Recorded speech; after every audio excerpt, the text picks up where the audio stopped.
that was not a stress that I had. Scrabble host Craig Ferguson joins us live. Plus, we celebrate Black History Month with choreographer Quentin Perrone and some of his award-winning moves tomorrow.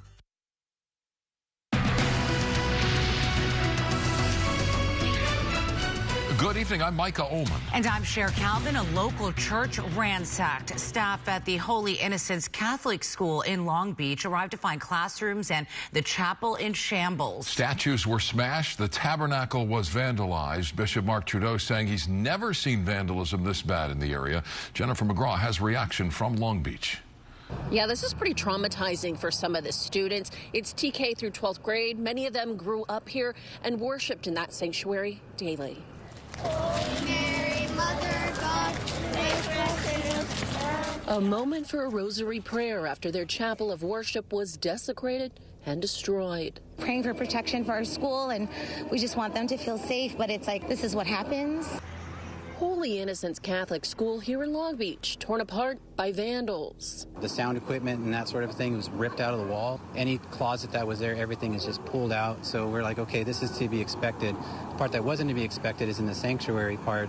We had a large statue of Mary that was pushed down and destroyed. We had the tabernacle, the gold tabernacle that our Lord is kept here, trying to break that open to get the hosts out of there. School leaders finding the atrocity before Mass Monday morning, shocking the Catholic community. To be truthful with you, it's more disbelief. That why would somebody do this?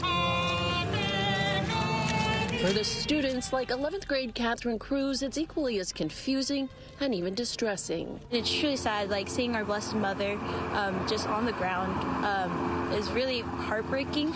That Mother Mary statue has been with the school since 1958. When it opened, they're hoping to find something equally as sacred to replace her. Also, if you'd like to help out the school, there's a GoFundMe. We will link it to our story. In Long Beach, Jennifer McGraw, KTLA 5 News. Investigators believe the missing mother of Today host Savannah Guthrie is the victim of an abduction and have declared her Tucson area home an active crime scene. 84-year-old Nancy Guthrie was last seen at home Saturday evening, and authorities say evidence makes it clear she did not leave her home willingly. The Pima County Sheriff says he didn't like what he saw at the home. Typically, we wait for a body to be found, and then our homicide team goes out to that body and starts their investigation. This isn't that case, and I just felt like we need them to get started early on. Let's see what we can do to get this case going, and hopefully the best happens where we do find her somewhere safe and sound, but we just can't ignore what's in front of us. The sheriff says Savannah had not received any threats, and there have been no ransom demands.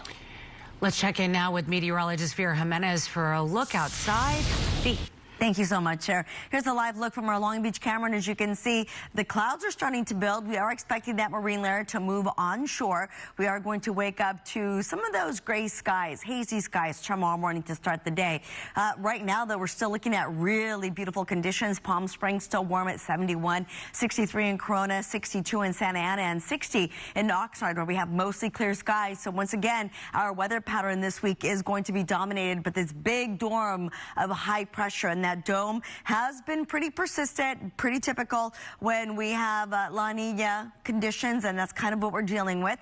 We are going to see eventually, by the time we get to the end of the week, we are going to see this break down a little bit, and that will allow for an area of low pressure to start to push in. So there is a small chance, very small, slim chance that we could see some rain, perhaps maybe over the mountains as we work our way into Friday. But for the middle of the week, that's when this ridge of high pressure is going to peak, and that could break some record temperatures. We could see those records fall in Burbank, Los Angeles International, and at the Long Beach Airport. So again, all those numbers are going to be in the upper 80s, and so there is a possibility that we could see that. And then again, that right there is going to be that little trough that could bring a small chance of rain on Friday. So we're hoping for it because we haven't gotten any rain in a while. That's going to be in and out pretty quick, and then the warm temperatures will continue as we move through the extended forecast. And that's a look at the forecast for now. We'll be back later with more numbers. Back to you guys for now. Vera, thank you so much. Mayor Karen Bass delivers her State of the City address at the USC Expo Center, and her goal is to set the tone for the year ahead and share how the city will take the world stage as it prepares for the 2026 World Cup, 2027 Super Bowl, and the 2028 Olympics. KTLA Sarah Welch is live with more on the mayor's remarks. Sarah? Sharon, Micah, good evening. Yeah, you're right. This was an opportunity for the mayor to tout all these upcoming sporting events over the next 3 years, but it was also an opportunity for her to share progress. She says that's been made under her watch here for the city and the people who live here. And again, it was a standing room only crowd here today of some of her staunch supporters. She spoke on several policy issues, including immigration and federal enforcement operations here, an ongoing hot button issue here in Los Angeles. And before that crowd, she told her base she made her stance crystal clear. We stand up for everyone who calls this city home. No amount of intimidation, bullying, or pressure from Washington will ever change that. Now, the mayor has faced deep criticism, we know, on how she's handled the Palisades fire and aftermath. Today, she spoke of rebuilding this past year and that the city continues to expedite the entire permitting process and that she will travel to Sacramento next week to fight for Angelenos dealing with insurance roadblocks, saying the recovery shouldn't be harder than the disaster itself. Now, when it comes to homelessness and affordability issues here in Los Angeles, she told the crowd that some 30,000 affordable housing units have been built under her watch and 6,000 more are currently under construction. And she said because of her Inside Safe program, thousands of Angelenos have made it off the streets. She touted expanding tenants' rights and capping rent increases, and today announced $14 million in rental assistance to seniors and people with disabilities. I will do everything in my power to make living and thriving in Los Angeles an achievable dream for anyone and everyone in the city. Now, on the other side of this, opponents believe she has failed in handling city affairs and doesn't deserve another term, pardon me. One political analyst calling today's speech a 100% political event to show the incumbent's strength, and says today this was a campaign speech and a report card on why Mayor Bass believes she should be reelected. And she did it in two ways. One, she talked about how she's fighting against the Trump administration, which is overwhelmingly popular in the city of Los Angeles. And two, she talked about the progress that's been made on some key issues: affordability, public safety, housing costs, and things of that nature. So basically what this was, it was a formal launch to her mayoral campaign for re-election.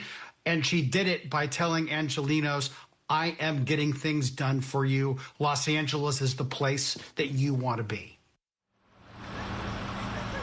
And the mayor's speech today comes on the first day of filing for the mayor's race. And Sharon, Micah, this was a special State of the City because the State of the City address normally comes in April when the budget is announced here in the city. And we are hearing that there will be another State of the City address then. We'll send it back to you in Hollywood. All right, Sarah, thank you. House Speaker Johnson predicts the partial government shutdown will end Tuesday. This as the House Rules Committee took up a Senate-approved spending package today. That package had DHS funding stripped and replaced with 2-week stopgap funding. Minority Leader Jeffries says Democrats will not back the legislation. As that funding battle plays out in Washington, DHS Secretary Kristi Noem says the agency is issuing body cameras to all officers deployed in Minneapolis. Noem says the body camera program will be expanded to DHS law enforcement nationwide as the funding is available. And says she credited the Trump administration for being the most transparent in history. The county medical examiner has ruled Alex Preddy's death a homicide. This as the federal agents involved in the fatal shooting have now been identified in government records viewed by ProPublica as Border Patrol agent Jesus Ochoa and CBP officer Raimundo Gutierrez. Both have been placed on leave. President Trump is threatening to sue Trevor Noah over a joke during Sunday's Grammy Awards in which Noah suggested Trump had spent time on Jeffrey Epstein's island. Trump posting on Truth the statement was false and defamatory and he has never been to the island. The DOJ released some 3 million pages of documents tied to the Epstein investigation on Friday. Much more still ahead on the KTLADT 5 News at 7. California Attorney General Rob Bonta has filed over 50 lawsuits in his battle against the Trump administration, but now Bonta has a new challenger. Former Huntington Beach City Attorney